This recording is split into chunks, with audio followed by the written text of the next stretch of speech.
Good morning and welcome back to standard 10th। बच्चों, standard 10th में आप फिर से आपका स्वागत है और मैं आज एक नया चैप्टर चालू करने जा रहा हूं जो चैप्टर नंबर 4 है हमारा क्वाड्रेटिक इक्वेशन। क्वाड्रेटिक इक्वेशन भी बहुत इंपॉर्टेंट चैप्टर है स्टैंडर्ड 10th में, उसका भी काफ़ी वेटेज रहता है, 5 या 6 मार्क का वेटेज रहता है बोर्ड एग्ज़ाम्स में, इसलिए इसको भी समझना बहुत ज़रूरी है और इसको अच्छी तरह से समझिए। आज मैं इसका पहले इंट्रोडक्शन पार्ट का वीडियो भेज रहा हूँ, कल उसकी हम एक्सरसाइज के सम्स सॉल्व करेंगे। बाय मेरे वीडियो आते रहेंगे रेगुलरली आपके पास। तो बच्चों, let us start with the quadratic equations. सबसे पहले तो मैं टाइटल क्लियर करना चाहूँगा कि ये जो हमने लीनियर इक्वेशन इन 2 वेरिएबल्स का जो चैप्टर किया, उसी तरह यहाँ पे क्वाड्रेटिक इक्वेशंस है, इसी तरह का ही है, लेकिन थोड़ा फ़र्क है क्योंकि उसमें 2 वेरिएबल थे, यहाँ पे सिर्फ एक ही वेरिएबल यूज़ करना है, ये कंडीशन है। लेकिन बेसिक फ़र्क क्या है मैं आपको बताऊँ। क्वाड्रेटिक का मतलब जिस वेरिएबल को जो पावर लगता है वो पावर 2 होगा, 1 नहीं। लीनियर इक्वेशन में पावर 1 लगता था, यहाँ पे पावर 2 लगेगा, इसलिए इसका नाम दिया है क्वाड्रेटिक इक्वेशन। हाँ, लेकिन एक बात को ध्यान रखना है आपको कि यहाँ पे वेरिएबल सिर्फ आपको कोई एक ही यूज़ करना है। जो भी वेरिएबल आप चूज़ करो वही variable through out the equation होना चाहिए। जैसे कि आपने x सिलेक्ट किया तो थ्रू आउट द इक्वेशन आपका x रहेगा। अगर आपने y सिलेक्ट किया तो आप y ही यूज़ कर सकते हो। x और y अलग अलग तरीके से यूज़ नहीं कर सकते, जैसे हमने 3rd चैप्टर में हम कर सकते थे, वो यहाँ पे अलाउड नहीं है। बाकी सब कुछ सेम है, वही है, वही पजल सम है, वही पे सारे कुछ सम्स है, वही रूट्स फाइंड करना है। तो बाकी कुछ इतना बहुत ज़्यादा बाकी question number I mean lesson number 3 और लेसन नंबर 4 में बहुत ज़्यादा फ़र्क नहीं है, वही सॉल्व करना है और x और y की हमें वैल्यूज़ ही फाइंड करनी है, लेकिन फ़र्क यहाँ पे पावर पर आएगा। तो सबसे पहले इंट्रोडक्शन में मैंने टाइटल क्लियर किया, अब आगे दूसरे पॉइंट समझाता हूँ। सबसे पहले तो व्हाट इज़ क्वाड्रेटिक इक्वेशन। तो क्वाड्रेटिक इक्वेशन मतलब जनरल फॉर्म जो है, जैसे कि लीनियर फॉर्म में भी मैंने आपको लीनियर इक्वेशन जो था उसमें भी मैंने आपको जनरल फॉर्म समझाया था, इसी तरह अब क्वाड्रेटिक इक्वेशन का जनरल फॉर्म है ax² + bx + c = 0। मतलब पूरा इक्वेशन इस फॉर्म में ही मुझे सॉल्व करना है, ये याद रहे। This is the main form of this chapter, you should know this very well.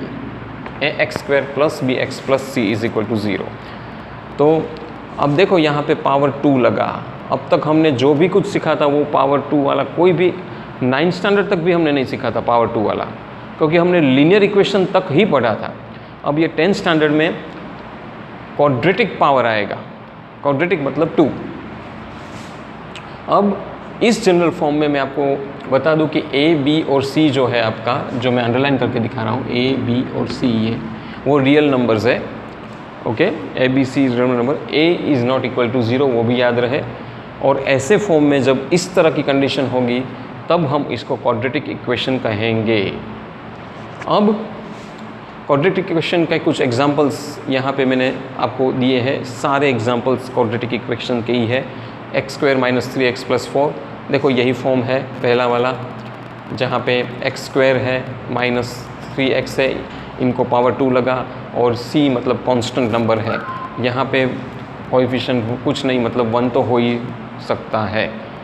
फिर √2 x² + 3/√2y - 2 = 0 एंड 2x² - 9 = 0। ये सारे क्वाड्रेटिक इक्वेशन के ही एग्जांपल है।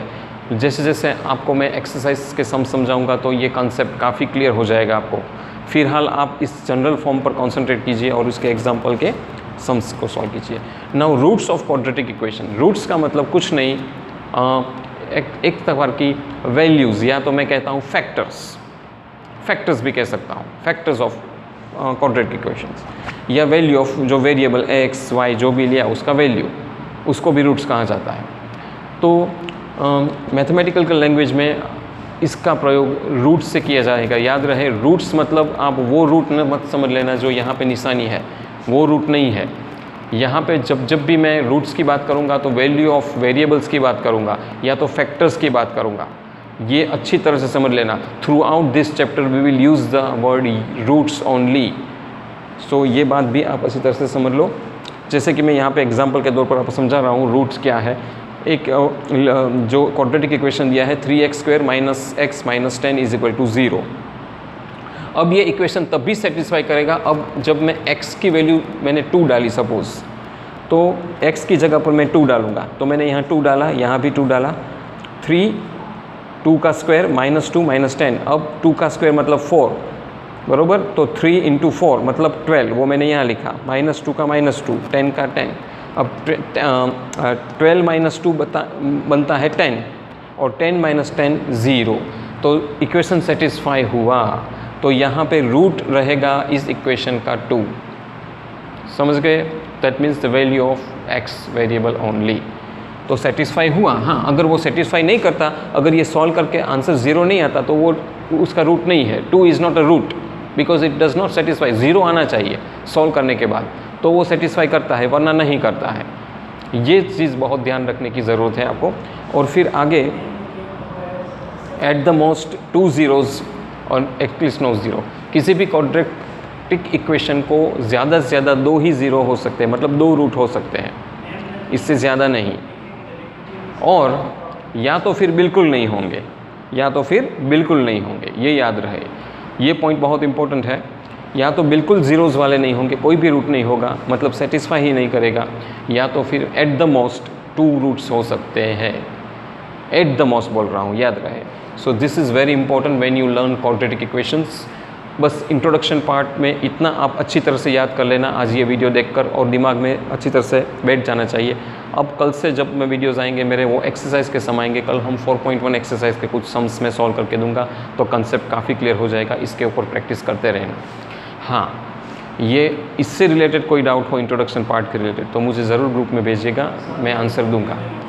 इसके अलावा इसको शेयर सब्सक्राइब ज़रूर करना, लाइक को भी करना। Thank you very much for listening me. Thank you.